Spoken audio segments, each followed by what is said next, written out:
we didn't quite get to the maps thing. Why don't you give us some thoughts about maps? Yeah, so I have been designing maps for myself and for some other authors for a few years now. People keep coming back to me, so I guess they're good. And it's just been a fun side project of mine.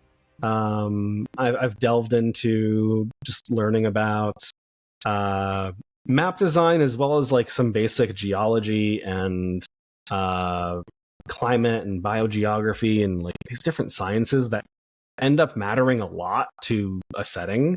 So like, you think of Dune and you can get a map of Arrakis, but the things that you think about, the things that you care about are the desert and the spice and the sandworms and the way people endure that environment and hide from it if they are in the poles or like in the caves or something. Like all of these things kind of around the setting are so important to the story, and the map is a part of that story.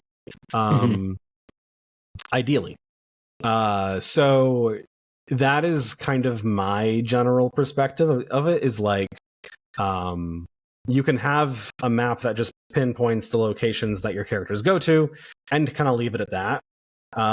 Or you can kind of develop it alongside or in retrospect of the story and really make it reflect what's going on. So, for example, I did a commission for Robin Dabney, an author who is working on a series that involves mountain climbing a lot.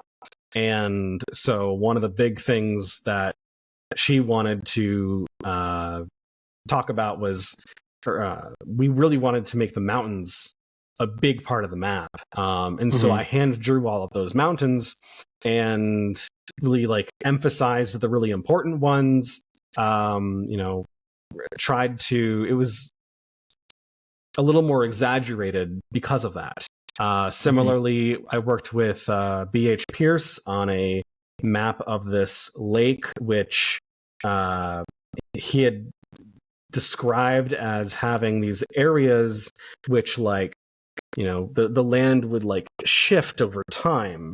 And so like the map was always changing. And I was like, buddy, how do I draw this? Right. Right. And that ended up being the easy part. He was like, I just want some circles to kind of indicate those zones. That's fine. Yeah.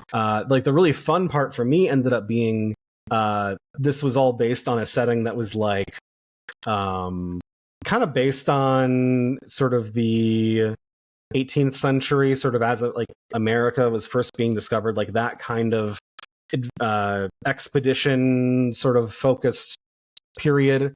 And so we illustrated like the lakefront really well, and the rivers and the towns that were all along the water. But everything else was unknown to the person who made the map. And so it just sort of ends there and fades away. And so like we were referencing these old like 18th century, 17th century like survey maps that people were making of the Americas, and some geography of Maine, which the lake was based on. And it just turned out to be this really fun project that had like this really cool sense of style. And so I guess that's part of the map existing in the world, is like, how we're not just drawing the shape and putting on the different points. We're trying to make it look like a very specific thing, and design it in a way that somebody in the world might have seen it. Yeah, that's cool. It kind of that makes me, for some reason, makes me think of like Warcraft 3 or something, where you have to uncover the map as you walk across it. And exactly. That's exactly what like a 18th century fog of war, just because we hadn't explored those parts of the place yet. So that's like all the stuff that I'm working on right now into my next project, which is a book all about map design, and it touches on some of those not too heavy, but like the things that matter for the purposes of making a fantasy map. You should know how mountains form. You should know just add more islands and lakes, please. Yeah. Like, there are so many. There are some places that have none. There are no rivers in Saudi Arabia. Right. And, like, I think there's only, like, a couple of islands around that region. But then, like, you go to Hungary and there's over 100 islands in a landlocked place. Like, right. I think the UK has, like, several thousand of each. I'm gonna get the number wrong. I want to say like 7,000 islands or something.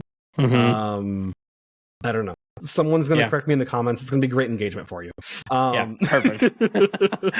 But that's fun. Yeah, that's one of my that's one of my big things. Is like, it's so easy. You just add a few more lakes and islands, and it's gonna look more realistic. Yeah.